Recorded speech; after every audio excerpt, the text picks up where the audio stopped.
세 번째로 성령 세례를 성화로 보는 경우입니다. 사람들이 혼동하고 있는 부분이죠. 성령 세례를 받은 것이 성화가 되어야만이 세례를 받은 것으로 착각하는 것입니다. 이것은 좀 더 깊게 생각하자면 아이가 태어나는 것은 성령 세례이고 이 아이가 자라면서 성장하는 것은 성화입니다. 내가 태어나지도 않았는데 성화된다는 것은 있을 수가 없죠. 그리고 내가 잘 자라나야만이 성령 세례를 받은 것이라고 생각하는 것도 잘못된 거죠. 내가 성령 세례를 통해서 태어나지도 않았는데 어떻게 성화가 될 수 있습니까? 그렇기 때문에 성령 세례와 성화는 구분하여 생각해야 합니다. 성령 세례는 주님을 입술로 시인하여 구원 받았을 때 받은 것입니다.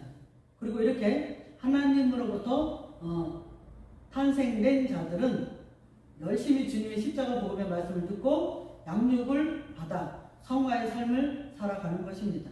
그런 이제부터 성화가 돼야만이 성령 세례를 받는다고 생각하면 안 됩니다. 먼저 성령 세례를 받고 그 다음에 성화가 되는 것입니다. 우리는 성령 세례와 성령 은사를 구분해야 합니다. 이것을 구분하지 않으면 신앙생활을 하면서 헷갈리게 됩니다. 성령 세례는 보편적으로 임하게 되고 또 성령 세례는 단회적이며 성화는 점진적으로 일어나게 됩니다.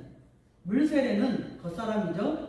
구원의 외적인 표시라면 성령 세례는 구원의 내적인 표시가 되는 것입니다. 속사람을 말씀하고 있는 거죠. 고린도전서 12장 13절에서 말씀하실 때 우리가 유대인이나 헬라인이나 종이나 자유자나 다 한 성령으로 세례를 받아 한 몸이 되었고 다 한 성령을 마시게 하셨느니라. 성령 세례는 유대인이나 헬라인이나 종이나 자유자나 다 한 성령으로 세례를 받아 한 몸이 되었고 한 성령을 마시게 되었다고 말씀합니다. 성령 세례는 이방인들도 받을 수가 있습니다. 창세전에 선택받은 자들은 성령 세례를 받게 되는 것입니다.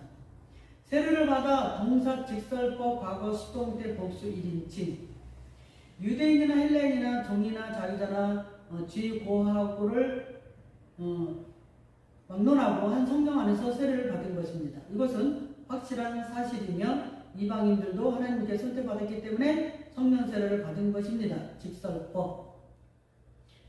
그것도 만세 전에 선택받은 자들에게는 지금 성령 세례를 받기로 작정된 것입니다. 과거 시제.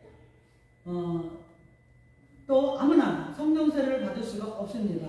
수동태. 하나님께서 원하는 자들에게 선택된 자들에게 성령 세례를 주시는 것입니다. 그렇기 때문에 종이냐 자유자냐 이방이냐 유다인이냐 중요한 것이 아니죠. 하나님께서 선택받았느냐가 중요한 것입니다. 그래서 복수 1인칭이니까요. 많은 사람 중에 1인칭 내가 택함 받아서 성령 세례를 받았고 구원받았다는 거죠. 성령 세례는 구원을 받은과 동시에 일어나는 하나님의 사역입니다. 성령 세례가 없으면 절대 구원을 받을 수가 없습니다. 우리에게 중생이 일어날 수가 없는 거죠. 베드로전서 3장 물은 예수 그리스도께서 부활하심으로 말미암아 이제 너희를 구원하는 표니 세례라. 이는 육체의 더러운 것을 제하여 버림이 아니요 하나님을 향한 선한 양심이 간군이라. 하나님께서 물은 예수 그리스도께서 부활하심으로 말미암아 이제 너희를 구원하는 표 곧 세례라고 말씀합니다. 세례는 육체의 더러운 것을 제하여 버리는 것이 아니라 구원받고 하나님을 향하여 선한 양심으로 간구하게 하시는 것입니다. 그래서 우리가 성령 세례를 받았다면 물 세례도 받아서 구원의 표시를 받는 것입니다. 에베소서 1장 12절에 그 안에서 너희도 진리의 말씀 곧 너희의 구원의 복음을 듣고 그 안에서 또한 믿어 약속의 성령으로 인치심을 받았으니 성령 세례는 진리의 말씀 곧 구원의 복음의 말씀을 듣고 그 안에서 믿어 약속의 성령으로 인치심을 받은 것입니다. 인치심을 받았으니 동사, 직설법, 과거, 수동태, 복수, 2인칭 성령 세례를 받은 자들은 하나님께서 자신의 자녀를 인을 쳐서 봉인한 것입니다. 사탄이 절대 건드리지 못하도록 표시를 한 것입니다. 이런 자들은 만세전 하나님께서 선택하신 자들입니다. 이런 자들은 예수님을 입으로 시인하여 구원을 받았고 성령님의 인침을 받은 것입니다. 그런데 확실하게 성령 세례를 받은 사람들은 인침을 받았다라고 말씀합니다. 직설법, 그것도 이미 창세전에 선택받은 자들은 반드시 성령께서 임하셔서 구원의 은혜를 주시기로 작정되었고 계획이 되어졌습니다. 근데 지금 현재 나타났을 뿐입니다. 과거 시제를 사용하고 있습니다. 우리들도 창세전에 하나님이 선택하셨기 때문에 성령 세례를 받은 것입니다. 만약에 내가 선택되지 않았다면 성령 세례는 절대로 받을 수가 없습니다. 왜냐하면 수동태니까요. 아무에게나 주는 게 아니라는 거죠. 그래서 감사해야 합니다.